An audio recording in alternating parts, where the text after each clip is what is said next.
وَإِنَّكَ لَعَلَىٰ خُلُقٍ عَظِيمٍ. بسم الله الرحمن الرحيم.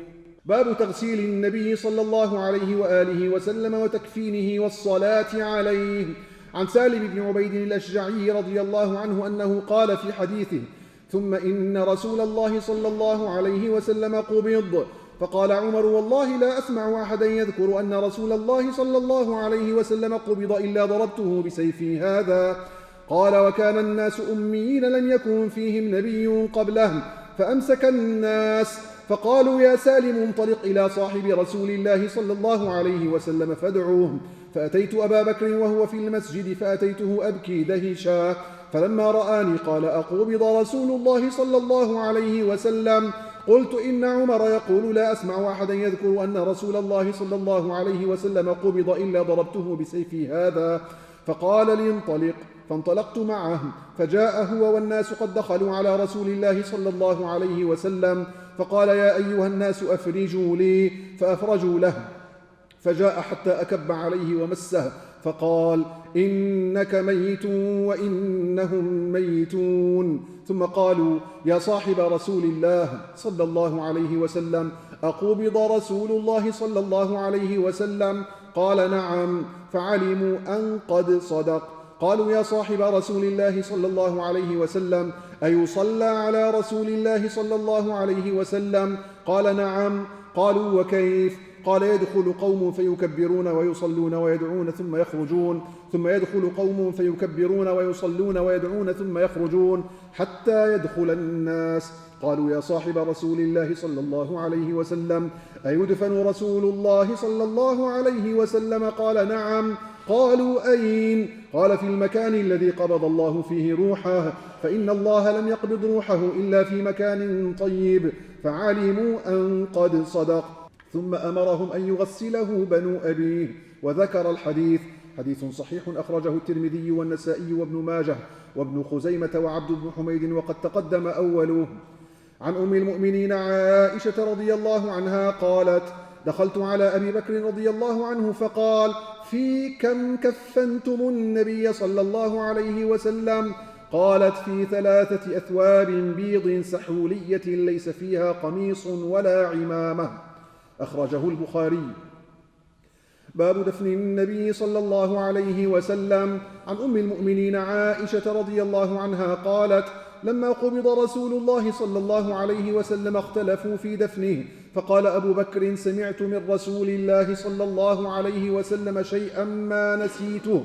قال: ما قبض الله نبيا إلا في الموضع الذي يحب أن يدفن فيه، ادفنوه في موضع فراشه. أخرجه الترمذي وأبو يعلى. عن جعفر بن محمد عن أبيه محمد الباقر عليه السلام أنه قال: قبض رسول الله صلى الله عليه وسلم يوم الاثنين، فمكث ذلك اليوم وليلة الثلاثاء، ودفن من الليل. وقال سفيان وقال غيره: يسمع صوت المساحي من آخر الليل. حديث صحيح مرسل. أخرجه الترمذي في الشمائل. باب سن النبي صلى الله عليه وسلم. أقسم الله جل وعلا في القرآن بعمر النبي صلى الله عليه وسلم، وذلك في قوله: لعمرك إنهم لفي سكرتهم يعمهون. عن عبد الله بن عباس رضي الله عنهما قال: بعث رسول الله صلى الله عليه وسلم ل40 سنة، فمكث بمكة 13 سنة يوحى إليه، ثم أمر بالهجرة فهاجر 10 سنين، ومات وهو ابن 63. أخرجه البخاري ومسلم.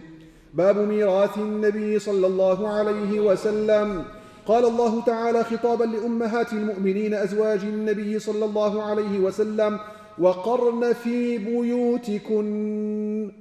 وقد جعلها البخاري ترجمة فقال: باب ما جاء في بيوت أزواج النبي صلى الله عليه وسلم وما نسب من البيوت إليهم. وقول الله جل ذكره، وقول الله جل وعز: وقرن في بيوتكن لا تدخلوا بيوت النبي إلا أن يؤذن لكم. عن عمرو بن الحارث رضي الله عنه ختن رسول الله صلى الله عليه وسلم أخي جويرية بنت الحارث رضي الله عنها أنه قال: ما ترك رسول الله صلى الله عليه وسلم عند موته درهما ولا دينارا ولا عبدا ولا أمة ولا شيئا إلا بغلته البيضاء وسلاحه وأرضا جعلها صدقة.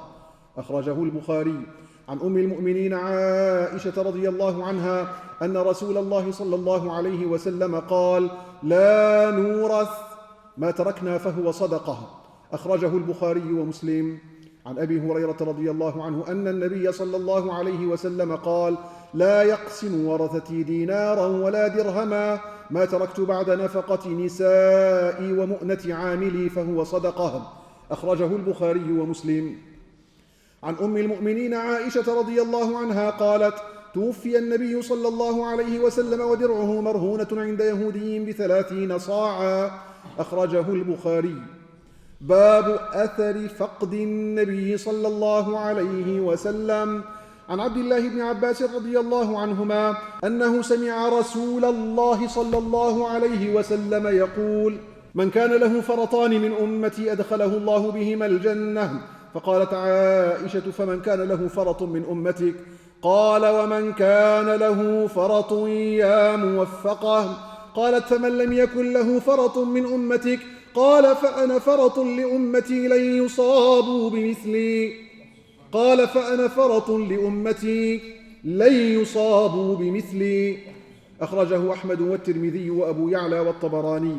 عن أنس بن مالك رضي الله عنه قال: لما كان اليوم الذي دخل فيه رسول الله صلى الله عليه وسلم المدينة أضاء منها كل شيء، فلما كان اليوم الذي مات فيه أظلم منها كل شيء، وما نفضنا أيدينا من التراب وإنا لفي دفنه حتى أنكرنا قلوبنا.